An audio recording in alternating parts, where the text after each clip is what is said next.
Hello， 大家欢迎回来喜马频道。本期视频我们请到了 Anwesha IBM 的前内容创意员工来给我们讲一讲应届毕业生或者行业转型愿望的 entry-level 新手入行的朋友该如何找到自己心仪的工作，如何打造简历、写 cover letter， 最后还有什么些小的建议。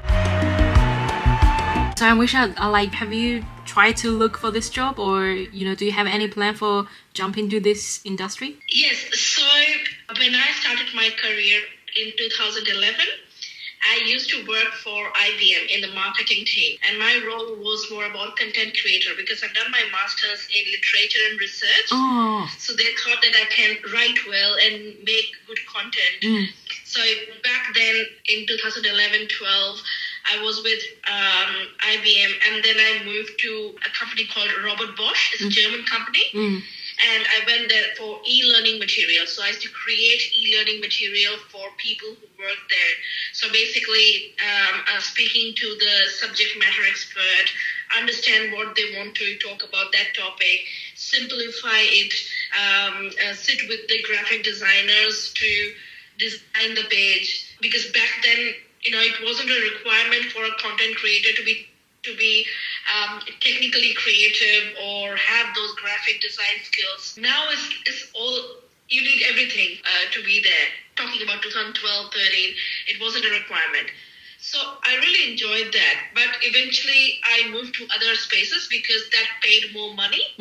I wasn't thinking right in terms of what career I want. Back then it was more about how much am I earning, what can I effort, what kind of friend circle I had back then, and how can I spend more money. I really didn't think much, and I feel that took me to the line where I started, having roles that are more business oriented. For example, revenue management, administration, those kind of roles, sales strategies. That's only the kind of company that I joined. It was a massive company, so the pay was more. But I guess while doing that, I realized that I had more interest into the digital world or the content writing world, and that area. That's when I started doing my master's now. What I'm doing. While doing masters in digital communication, I started looking for roles when I was in Brisbane.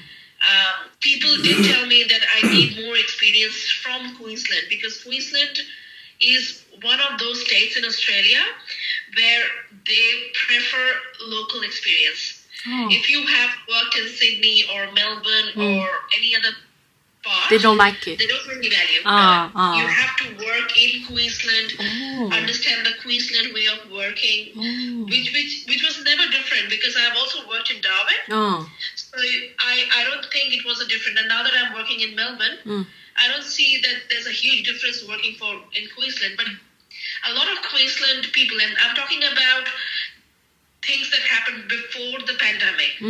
So it was very difficult to get a role. I started applying for really minimum salary roles, but those were salaries from $55,000 a year to $65,000 a year, not more than that. So those were the starting entry-level roles. Even then, I was rejected because I didn't work in those environments. Then I started talking to people like lecturers and professors from from QUT and other places, and they told that take any job that you can do or have experience in that environment. So, for example, if you want to go to digital marketing, probably be a receptionist there.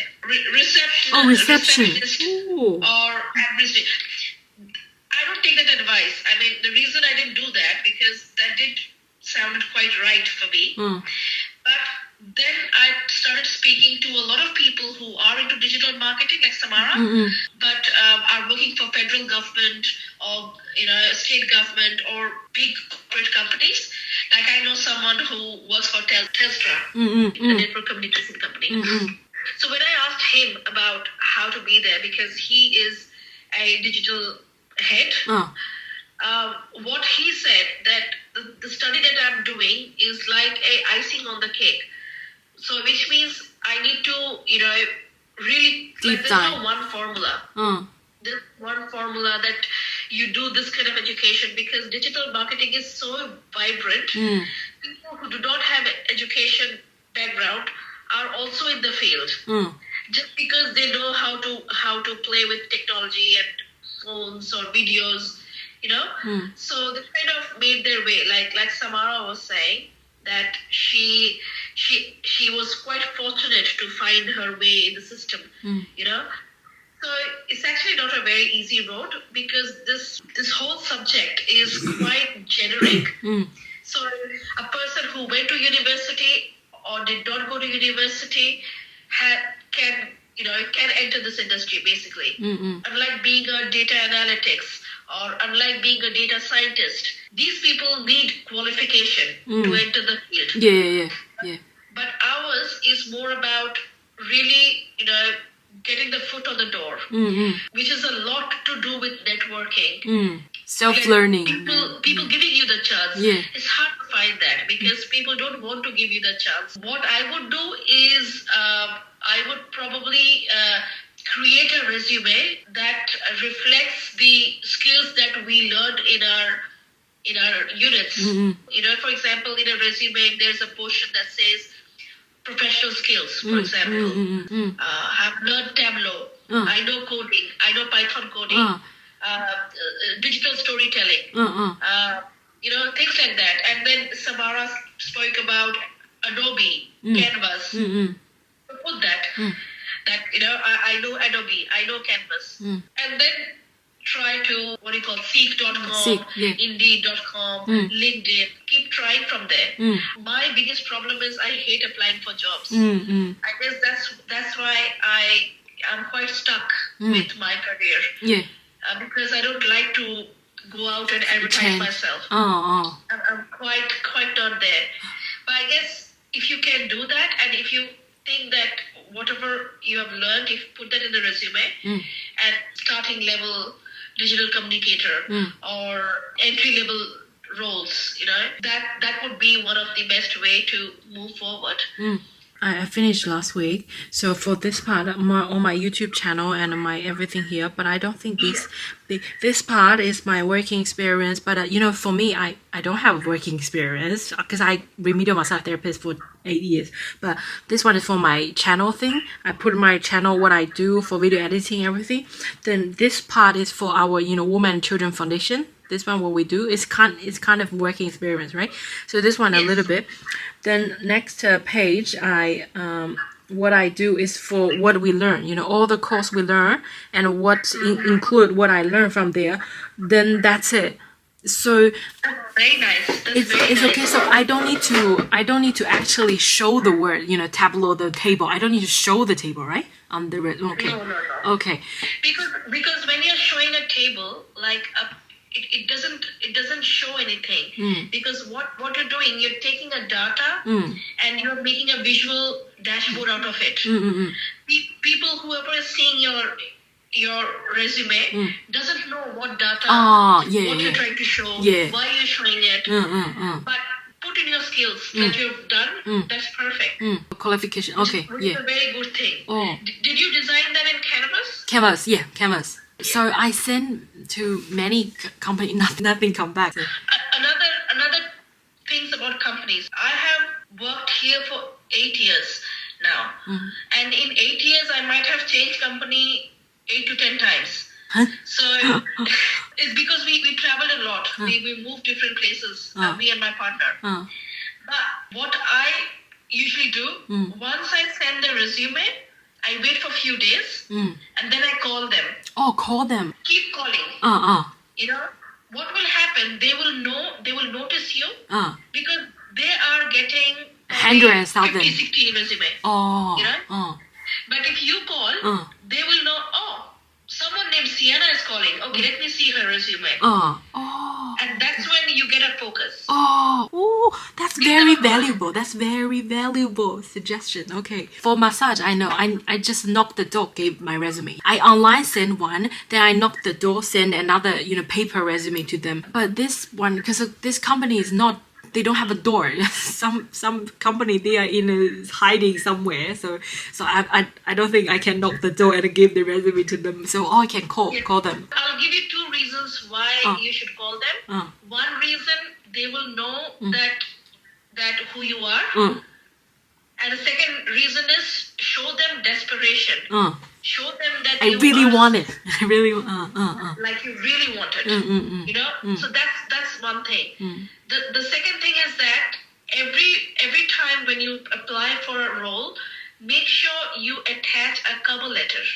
Oh, so what the cover? Some company they ask for cover letter, some they don't. What I write down the cover letter? A cover letter is something that you're trying to say that person being more personal, like a personal message, basically. Customize. A custom message. Ah, yes. Okay. For example, if you a digital marketing person, you know, for a advertisement company, so write why you want to work there, and then write what are the things you're going to bring to the table, and write that you are available to join immediately. A lot of time people have to give notice period for 4 weeks or 3 weeks, you know. So who will wait for 1 month? If you say that, you know, I can join from tomorrow, they might take you. Then okay, we need someone, and this person is ready and available. So let me, you know, get her on board.